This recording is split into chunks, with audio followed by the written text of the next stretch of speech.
अगदी थोड्याच वेळात दादरच्या शिवाजी पार्कवर राज ठाकरे यांची तोफ धडाडणार आहे। मनसेचा गुढीपाडवा मेळाव्यामध्ये राज ठाकरे काय बोलणार याकडे सर्वांचंच लक्ष लागलंय। मनसेच्या छत्रपती शिवाजी महाराज पार्कवरील या मेळाव्यासाठी राज्यभरातून मनसैनिक जमायला आता सुरुवात झाली आहे।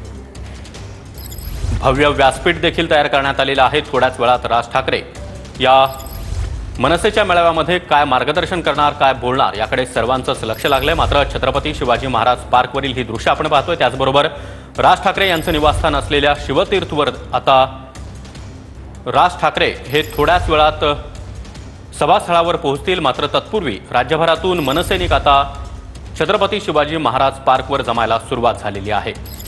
राज्याच्या विविध शहरांमधून, राज्याच्या कानाकोपऱ्यांमधून मनसैनिक जमायला सुरुवात झालेली आहे।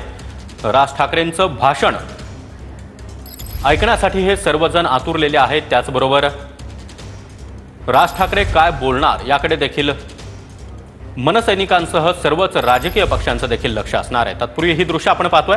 मनसेच्या कार्यकर्त्यांकडून ढोल ताशांच्या गजरामध्ये छत्रपती शिवाजी महाराज पार्क परिसरामध्ये अशा प्रकारे डान्स केला जातोय। या संदर्भात अधिक माहिती देण्यासाठी आमचे प्रतिनिधी गिरीश गायकवाड आपल्यासोबत आहेत। गिरीश, राज्याच्या कानाकोपऱ्यातून मनसैनिक जमायला सुरुवात झालेली आहे। किती वेळापर्यंत राज ठाकरे व्यासपीठावर येऊ शकतात? राज ठाकरेंच्या भाषणाकडे सर्वांचंच लक्ष असणार आहे।